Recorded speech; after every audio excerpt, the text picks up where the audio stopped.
কি ব্যাপার, দুই ব্যাগেই দিয়ে চিংড়ি, মানে দু রকমের। হ্যাঁ দেখো অবস্থা, চিংড়ি মাছ, ছোট চিংড়ি বড় চিংড়ি দু রকম। সবজিও তো কত, পটল, চিচিঙ্গা, লতি, বেগুন, পুঁই শাক, আর কি আছে। বন্ধুরা, মেয়ে জামাই এসছে, তাই মাছ এনেছে, তাই আমি কাতলা মাছটা কাটছি। অনেকে কমেন্ট করেছে মাছ আমি কাটতে পারি কিনা। আমার স্বামী মাছের ব্যবসা করে, আমাকে তো মাছ কাটা শিখতেই হবে। আচ্ছা, এই যে তাহলে এই যে মাছটা এখন কাটবো, এখান থেকে আগে শুরু করি। মাছ কাটা দেখাই না তো, ওই জন্য বুঝতে পারে না। এই যে দেখো, এগুলো তো নেওয়াই যাবে না। প্যাকের ভিতর দেখবো, একটা জিনিস দেখাচ্ছি আমি। এই দেখো, বালিশ। আরে বাবা রে, তোকে দেবো দেবো দেবো, নে নে নে, খা খা, বিড়ালও এসছে, নে খা, খেয়ে যা, সবাই খেয়ে যা, খা। আমি মাছ কাটতে বসলে মানে পাগল করে দেয় আমারে।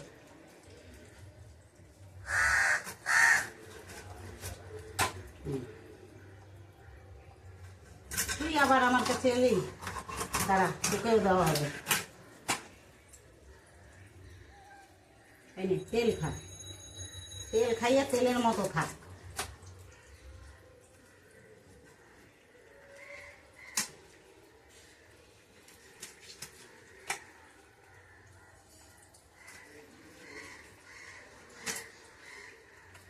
হ্যালো, মোটা মোটা সাইজ করতে হবে, মাছ বেশি পাতলা করা যাবে না।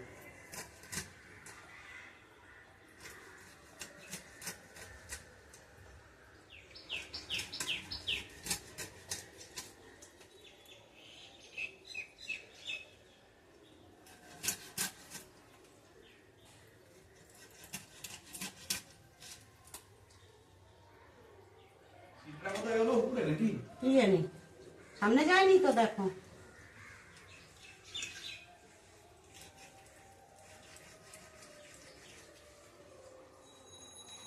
এত বড় মাছ কাটতে লাগি মুগুর।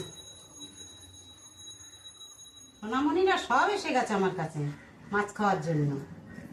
হ্যাঁ, তোমাকে দিয়েছি তো, কাক, কুকুর, বিড়াল সব এসে হাজির হয়েছে আমার কাছে। একটা মুগুর হলে ভালো হতো, মাছটা কাটতে সুবিধা হতো। দেখো, পাখিও এসে গেছে, শালিক পাখি।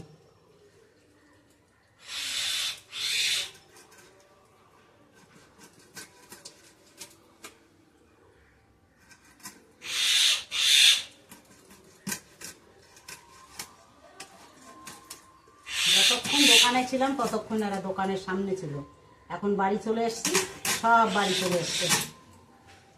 কি ব্যাপার বলো।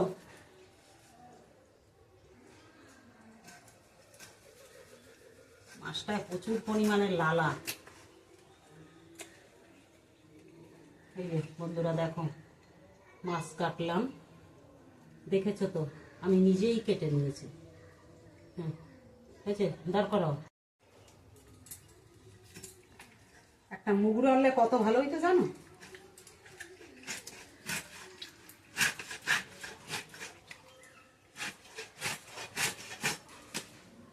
ওদের খাবারগুলো আগে দিয়ে নি, নাও তুমি খাও, তুমি খাও।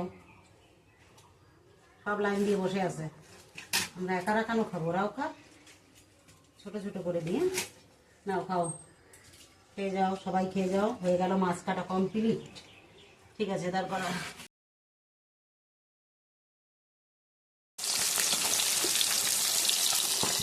ভাজি মাছ।